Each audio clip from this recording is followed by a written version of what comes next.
지난 시간에 이어서 헬무트 골비처 삶의 의미 질문 그리고 해방의 존재 이야기를 계속 진행하도록 하겠습니다. 이제 골비처는 칼바르트의 제자기도 하지만 또 바르트하고는 상당히 또 갈라지는 어떤 신학의 프레임워크 이걸 가지고 있습니다. 상당히 이제 사회 철학적인 틀에서 특히 또 정치 경제학적인 틀에서 이 하나님의 말씀을 이제 사회 해방적으로 또한 이제 이데올로기 비판적으로 이제 전개한다. 그러니까 바르트는 뭐 잘 알려져 있지만 이 말씀의 신학의 틀을 견지하잖아요. 라틴 말로 데우스 딕시시라고 하는 표현인데 하나님이 말씀하셨고 하나님이 현재 말씀하고 계시고 또 미래에도 말씀하실 거다.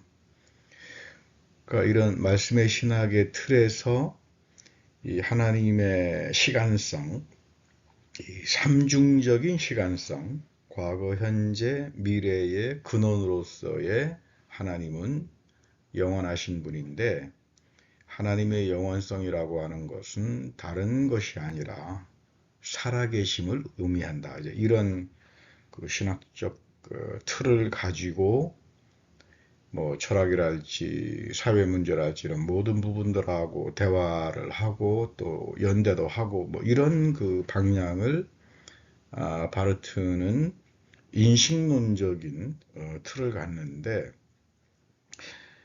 어, 골비처는 조금 다릅니다. 이 사회학이나 사회 철학의 틀에서 이 말씀의 주석과 해석은 사회적 관계들의 총체, 어떤 앙상블, 사회적 관계들의 앙상블에서 나타나는 물질적 이해관계, 그리고 어떤 대행인들이 어떤 그룹들과 신분들이 또는 계급들이 이런 물질적인 이해관계에서 이끌어가느냐, 그리고 어떻게 권력 지배가 이제 나타나느냐. 여기서 이제 지배 이데올로기가 어떻게 사회와 관료제나 전반적인 영역에서 기능하면서 그 어떤 인간의 삶을 착취해 나가는 이런 것들을 비판할 수 있겠나. 뭐 이런 틀에서 성서를 읽어나가기 때문에 칼바르트하고는 상당히 좀 다른 편차를 갖습니다. 골비처는 니체가 이 성서적인 허무주의를 간파하고 제대로 파악하고 있었다. 뭐 대표적으로 전도서에 나오죠. 해 아래 새 것이 없다. 그러니까 이제 니체의 가장 중요한 철학적 사유는 소크라테스 이전의 그리스 철학 헤라클레이토스인데 이 변화와 생성의 변증법이라고 합니다. 그래서 상당히 중요한 헤라클레이토스는 뭐 이런 변화와 생성의 변증법을 통해서 헤겔도 상당히 중요한 자신의 역사 변증법 안에 수용도 했고 뭐 니체는 아주 뭐 이 핵심 헤라클레이토스의 변화와 생성의 변증법을 통해서 이 영혼 회귀를 또 힘의 의지를 발전시키기도 이제 했죠. 그러나 이제 골비처의 평가에 의하면 이 니체는 하이데가처럼 이런 헤라클레이토스의 변증법을 파르메니데스의 영원한 존재로 이제 흡수하지 않는다. 그러니까 니체는 하이데거처럼 파르메니데스의 마지막 이방의 여신의 알레테이아, 하이데거가 이 파르메니데스가 어둠에서 태양으로 여행을 해서 그곳에서 만난 이방 여신이 준 계시, 그 계시에 대한 시를 하이데거가 언급하면서 이 진리라고 하는 건 이 알려지지 않는 이방 여신의 계시, 거기에 인간은 경건한 태도를 가지고 복종해야 된다. 이게 그 오늘날 이 사회학이나 특별히 이 한스 요하나스 전통에서 하이데거를 보는 이제 학자들은 결국 이제 하이데거는 새로운 형이상학, 새로운 이방 종교의 사제가 되었다. 뭐 이런 이제 비판적인 평가도 하는데, 골비처는 그런 평가를 알고 있지만 니체를 하이데거의 존재론 안에서 흡수되기는 너무 다르다, 이렇게 갈라놓습니다.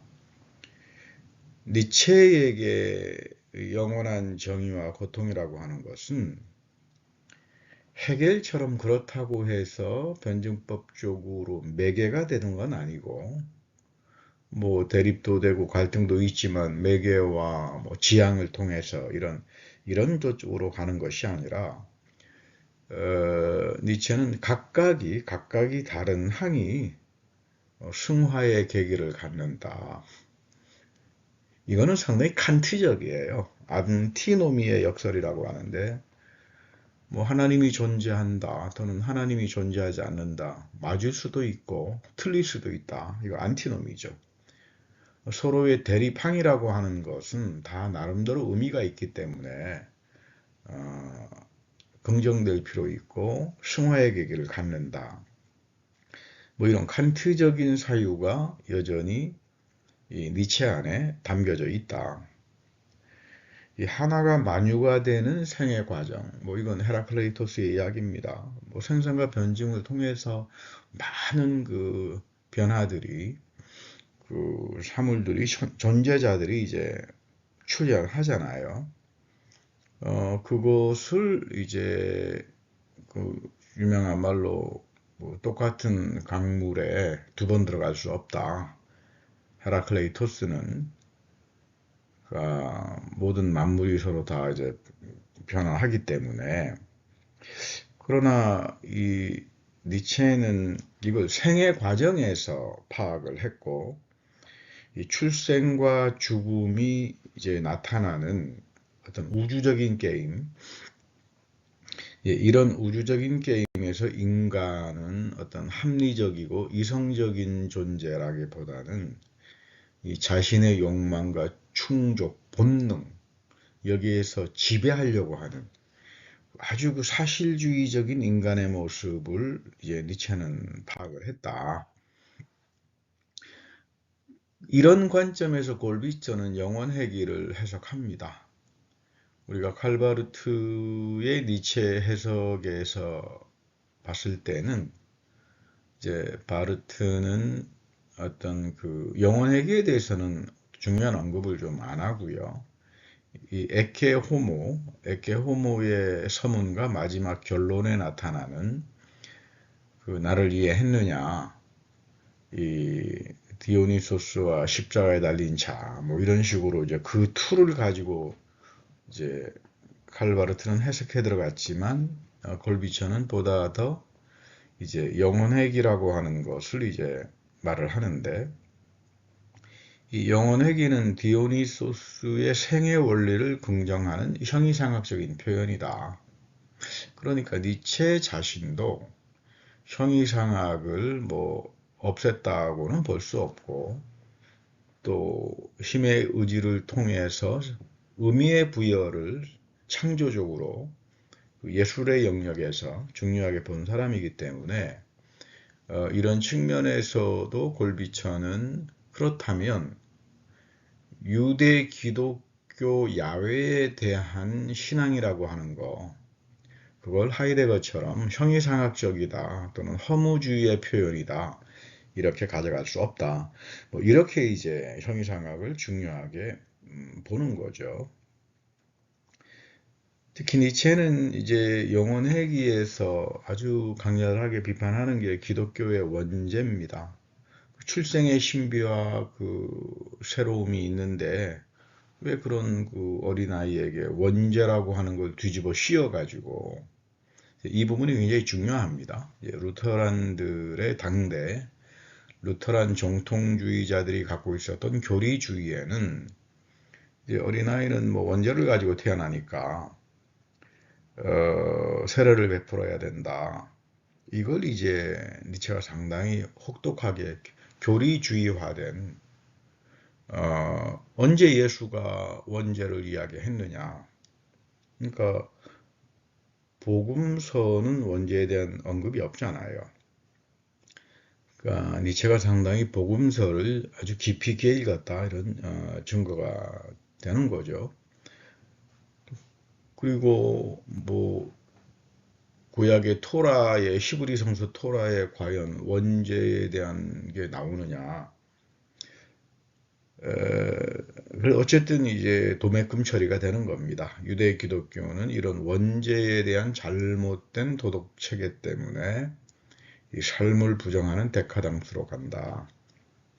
그래서 이 원한의 도덕이라고 하는 걸 민중 안에 심어놓고 이 이런 본능적인 삶을 또는 에로스적인 삶이라고 하는 걸 악으로 거절하는 그런 잘못된 나쁜 형이상학을 이제 설립했다. 그래서 그 니체가 기독교에 대한 비판이 민중을 위한 플라톤주의, 저세상주의 이렇게 이제 아주 혹독한 비판을 하는데 그래서 니체가 예수의 기쁜 소식은 이후 기독교인들에게 나쁜 소식으로 변질됐다. 예수 자신은 삶에 대해서 먹고 마시고 죄인들과 더불어 아주 호방함이 있잖아요. 역사적 예수는. 그런데 이후에 기독교는 다 어떤 저세상주의를 천당주의를 갈망하는 플라톤주의로 아주 삶에 대한 건강한 삶에 대한 적대적인 본능으로 아주 발전되게 기독교가 아니냐. 이 부분은 굉장히 중요합니다. 기독교 신학에서. 사실은 이제 원죄를 아마 이 기독교 전통에서 새롭게 재해석하신 분은 칼바르트예요.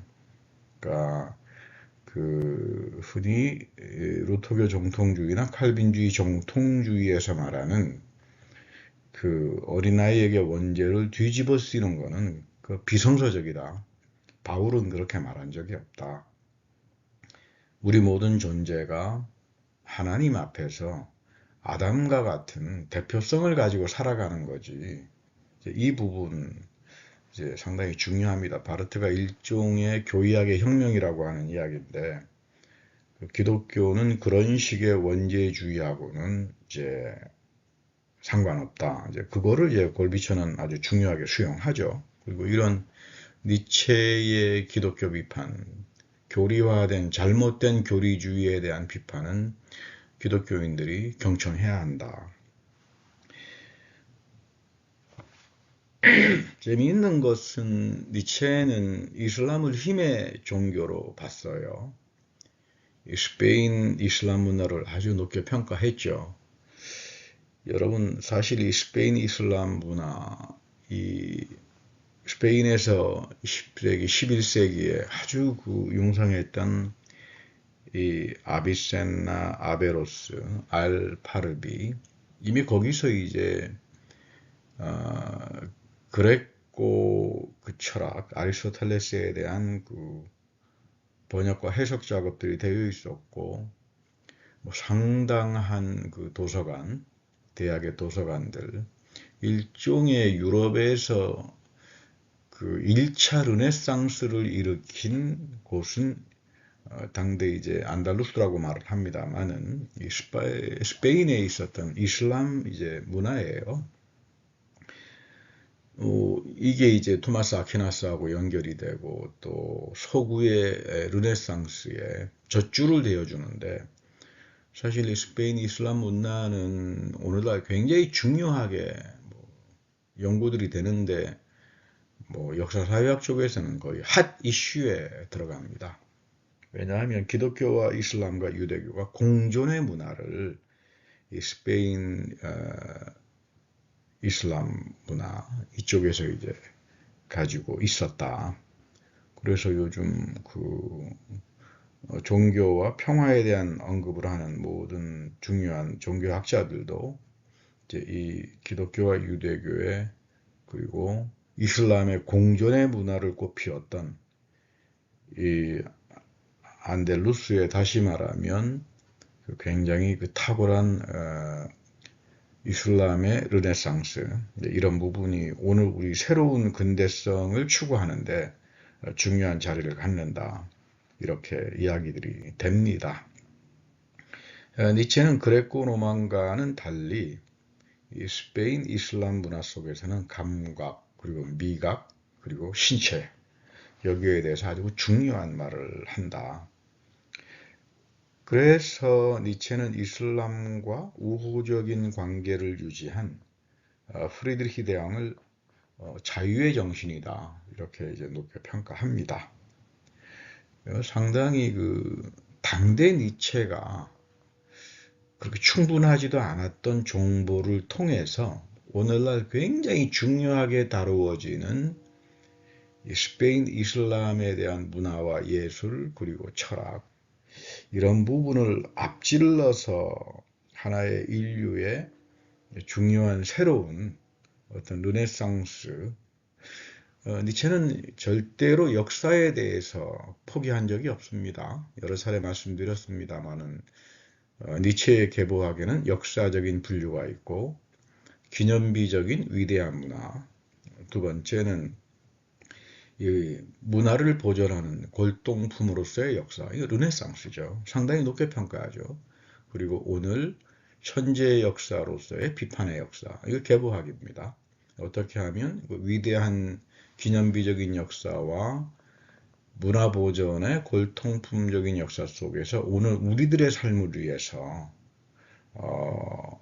수용하고 새롭게 발전할 거냐 뭐 이런 부분에서 그 니체는 계보학자로서는 뭐 상당히 중요한 사람이다. 니체에게 디오니소스적인 정신은 자라투스트라에서 어린아이의 정신에서 나타납니다. 그 정신의 변형을 말하면서 니체는 낙타, 이 도덕의 잘못된 그 체계에 의해서 부담을 가지고 사는 사람들 또는 사자, 자유 정신이죠. 볼테르랄지 자유로운 정신을 가지고 이제 새로운 인간 정신을 창출해 나갔던 뭐 이런 어떤 유형의 프리드리히 대왕도 이제 들어오는 그런가 하면 이제 거대한 용으로서의 기독교의 형이상하게 잘못된 도덕의 체계 뭐 이런 것들을 통하면서 마지막 어린아이에게서 이 예술 정신과 생에 대한 긍정, 신성한 긍정이 쉬어한다. 그러니까 디오니소스가 어린아이로 상징이 된다면 뭐 이 디오니소스를 가지고 뭐 블랙 글쓰기 뭐 어떤 외솔로 뭐 막 그 연결하는 그런 마르키스트 사데즘이라고 그러죠. 그 뭐 이런 쪽에 강조하는 학자들이나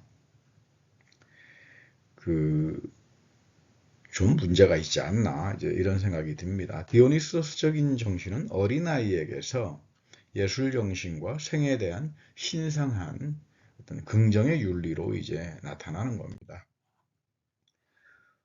어쨌든 골비처는 이런 부분들을 통해서 영원 회귀를 뭐 나름대로 의미가 있다. 잘못되게 뭐 이상한 무슨 뭐 윤회 사상이랄지 이렇게 볼 수 있는 건 아니다. 뭐 이렇게 이제 정리가 되는데 흥미로운 것은 니체와 루터 사이의 그 연관성을 보는 거예요. 골비처는 아주 재미있게 봅니다. 이 니체의 신죽음을 루터의 숨어 계신 하나님, 그 이사야서 45장 15절에 이제 나오는데 그쪽하고 관련성을 갖는다. 특별히 시브리 성서의 이 특징은 하나님의 인간들이 예견할 수도 없고 예측할 수도 없는 비정규적 활동이 있다.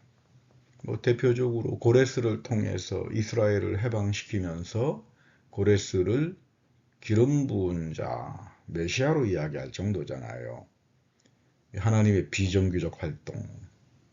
거의 비바 복스 에반겔리라고 하는 지난 시간에 말씀드렸습니다마는 이 살아있는 하나님의 음성이라고 하는 것은 세상에서 하나님이 언제든지 무신론자나 또는 뭐 사회주의자나 고결한 그 양식을 가진 사회 변혁을 향해서 살아가는 의로운 양심의 사람들, 이런 사람들을 통해서 언제든지 역사하기 때문에 그 에버하르트 융엘처럼 너는 어떻게 이런 하나님을, 우리를 앞서가는 이 비정규적인 예측할 수 없는 하나님의 활동을 존재론화한다 그러느냐.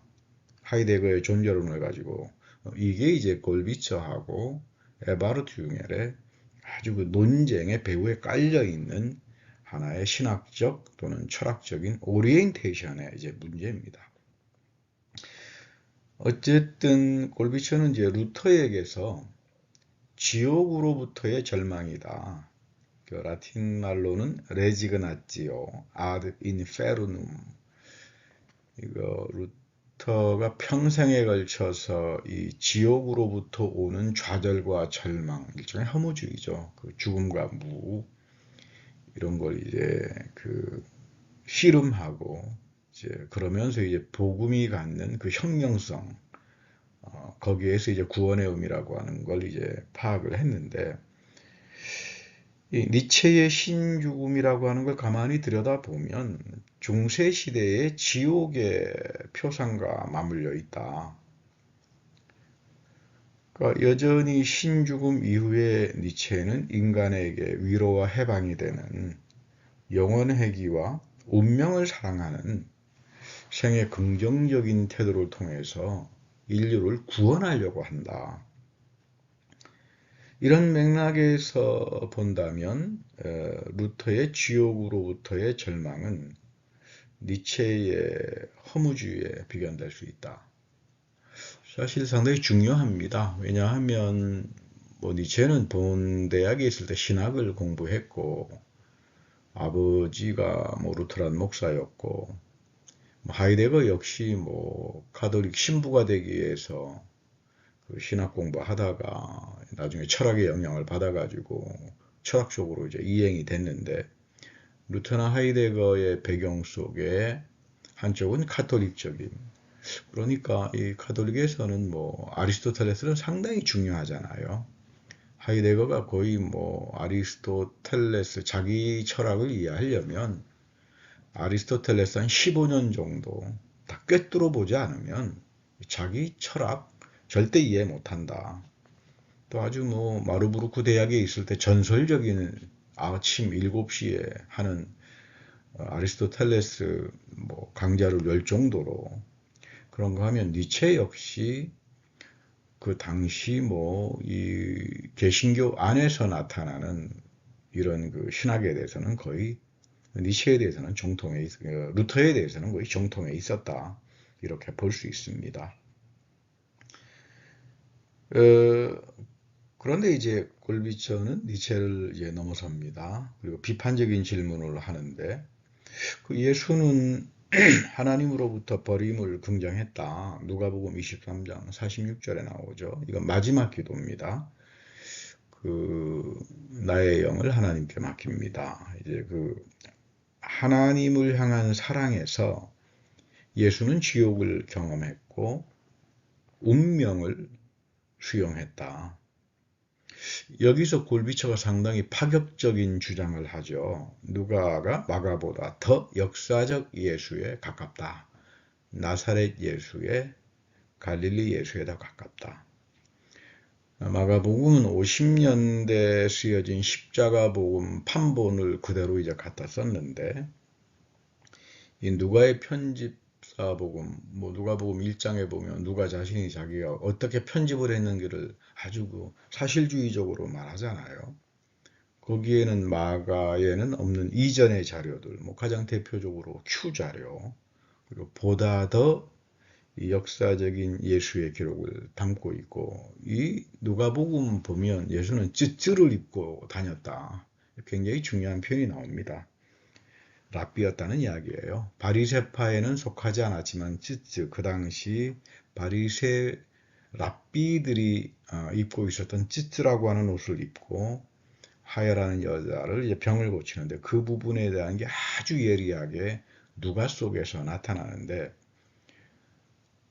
데이비드 플로스라고 하는 분은 뭐 80년대 말에 그 예수라고 하는 책을 썼는데 이분은 히브리 대학의 정통파 유대인 학자예요. 기독교인이 아닙니다. 이 예수란 책에서 아주 그 누가복음을 소중하게 보고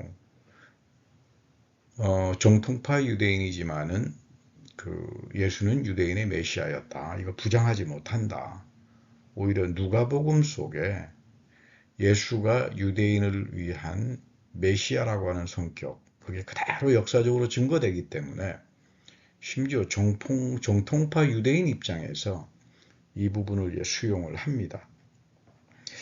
아마 이제 이런 거는 골비처가 히틀러 패망 후에 이른바 그 키르헨탁이랄지 그 교회의 날 독일에 기독교와 유대교 성서 텍스트를 같이 읽는 구약과 신약 성서를 같이 번갈아 가면서 뭐 지금도 이제 그런 그 키르헨탁에서 중요하게 다뤄집니다만은 오랫동안 그런 유대인 학자들하고의 그 논쟁에 관여하면서 그 골비처는 칼바르트가 로마서를 중요하게 봤다면 이분은 뭐 누가복음을 굉장히 중요하게 주석을 했어요. 이제 그런 이제 배경에서 파격적인 주장을 하지 않았나. 그리고 이런 거는 오늘날 뭐 성서 비평학을 하는 분들에게는 골비처나 플루서의 주장은 하나의 상식으로 이제 받아들여집니다. 마가는 그건 뭐 갈릴리 이쪽 전혀 지명도 모르고 그렇게 그 실존주의 불투만 전통에서 이제 뭐 마가가 가장 역사적으로 빠르니까 역사적 예수는 거기서만 만날 수 있다라고 하는 거는 그 불투만의 하이데거 불투만의 픽션이다. 뭐 이 정도로 이제 아주 가치 폄하가 되어버리는 그런 성서학의 논쟁들이 있습니다. 지옥과 같은 삶에서 내가 운명의 저주를 긍정한다면 나는 하나님의 정의에 긍정하는 거다. 이거 상당히 대단한 이야기죠. 루터의 말입니다. 내가 종교개혁을 하면서 지옥을 경험한다. 나의 적대자로부터 저주와 파문을 당한다. 나는 무슨 큰 잘못을 한 게 없는데 끊임없이 큐피디타스, 권력과 자기의 맘몬과 어떤 본능 충동에 빠져 있는 끊임없이 나를 음해하고 나에게 지옥을 만들어가는 그 사람들을 보면서 나는 하나님의 정의에 긍정한다. 참 놀라운 이야기죠. 그 말은 뭐냐 하면 나는 그들을 용서한다 그 말이에요. 그리고 하나님이 반드시 하나님의 의로움이 그들을 반드시 심판할 거다. 한편에서 보면 용서지만 한편에서는 굉장히 그 정의에 대해서 상당히 단호한 태도를 갖는 나는 저주와 파문을 당하면서 지옥으로부터는 절망을 경험하면서 나는 비로소 신학자가 된다. 이 부분을 헬무트 골비서는 니체와 루터를 연결짓습니다.